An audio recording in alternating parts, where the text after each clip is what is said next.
In a move set to transform how millions of salaried Indians access their retirement savings, the Employees Provident Fund Organization, or EPFO, is preparing to roll out a new mobile application that could make Provident Fund withdrawals faster and more convenient than ever before. The upgraded system, expected to go live around April 1, 2026, aims to bring near-instant access to funds through digital platforms like Unified Payments Interface or UPI and even ATMs. A smarter, faster way to access PF.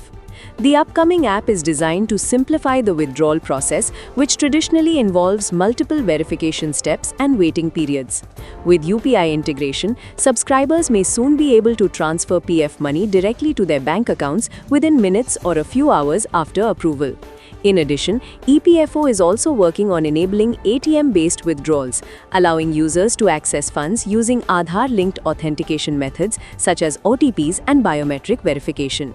Instant access when it matters most. One of the key highlights of the new system is speed.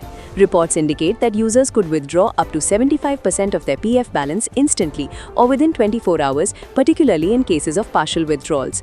This feature is expected to be especially helpful during emergencies such as medical needs or urgent personal expenses, where quick access to funds is critical. Impact on crores of subscribers. The initiative is likely to benefit more than 8 crore EPFO subscribers across India. Beyond withdrawals, the mobile app is also expected to offer a range of user-friendly services, including balance checks, account management and claim tracking, bringing the entire PF experience closer to a modern digital banking interface.